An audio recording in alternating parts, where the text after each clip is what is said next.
یہ بہت برا ہے جو ہوا ہے. عوامی ایکشن کمیٹی ہو یا اتحاد المسلمین ہو، یہ اچھی بات نہیں ہے. آپ سب لوگ جانتے ہیں جو میروائز عمر فاروق صاحب ہیں وہ خود وکٹم ہیں. ان کے والد شہید مولوی فاروق صاحب انہوں نے یہ پارٹی بنائی ہوئی ہے اور انہوں نے شہادت بھی دی ہے. اور اسی طرح جو مسرور انصاری صاحب ہیں، یہ ساری ایک سوشو پولیٹیکل آرگنائزیشنز ہیں. تو مجھے ایک چیز سمجھ نہیں آتی کہ ایک طرف سے گورنمنٹ آف انڈیا یہ سمجھتی ہے عمر فاروق صاحب کی نزاکت کو، اور جس کی وجہ سے انہوں نے ان کو Z+ کیٹیگری کی سیکیورٹی دی ہے ایک طرف سے، دوسری طرف سے ان کی پارٹی کو بین کرتی ہے. یہ بات میری سمجھ سے کوسوں دور ہے کہ آخر یہ جو مسکولر پالیسی ہے یہ کب تک چلائیں گے؟ یا تو ایسا ہے کہ یہ مولوی عمر فاروق صاحب ہو یا جو یہ دوسری جماعت ہے اتحاد المسلمین انصاری صاحب ہو، یا تو گورنمنٹ آف انڈیا ان کو بلیک میل کر رہی ہے کسی چیز کے لیے کہ آپ ایسا کرو، آپ ایسا کرو. تو اگر وہ نہیں کرتے ہیں تو پھر وہ ایکشن لیتی ہے. مجھے نہیں معلوم، کیونکہ مجھے یہ سمجھ نہیں آتی. ایک طرف سے آپ ایک شخص کو Z+ کیٹیگری میں لاتے ہو، سیکیورٹی دیتے ہو، دوسری طرف سے اس کی آرگنائزیشن کو بین کرتے ہیں.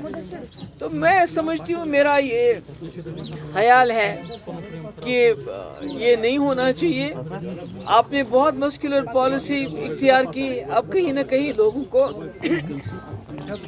ہیلنگ ٹچ کی ضرورت ہے، نرمی کی ضرورت ہے.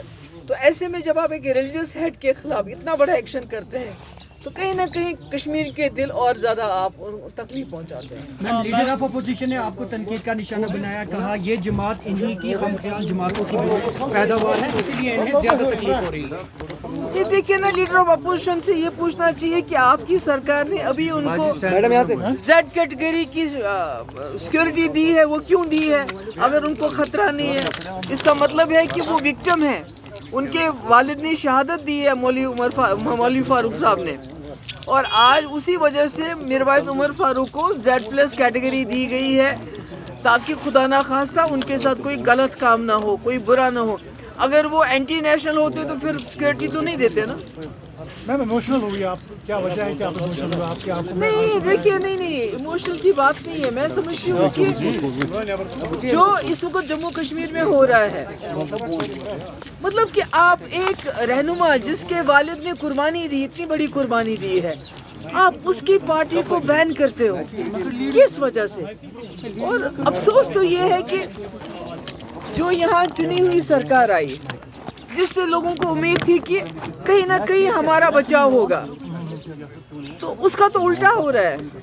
اگر اس سے پہلے بی جے پی نے جماعت اسلامی کو بین کیا، ہم کو تو سوچتے تھے گورنر رول ہے، کیا کریں گے، آواز اٹھا سکتے ہیں. مگر آج عوامی راج کے ہوتے ہوئے اتنی زیادتی ہو رہی ہے، اور جو رولنگ پارٹی ہے وہ ہاتھ پہ ہاتھ دھرے بیٹھی ہوئی ہے، کچھ بھی نہیں کہہ رہی ہے، کچھ بھی نہیں کر رہی ہے. تو اس سے مجھے لگتا ہے کہ اور زیادہ جو ہے یہ معاملہ اور زیادہ سنجیدہ ہوتا جا رہا ہے. اور کہیں نہ کہیں اس قسم کے ایکشن جو پہلے ہمیں لگتے تھے اب نارمل ہے، غلط ہے، آج کہیں نہ کہیں جو رولنگ پارٹی کی خاموشی کی وجہ سے، چپی کی وجہ سے لگتا ہے یہ تو نارمل ہے، یہ تو سب ٹھیک ہے.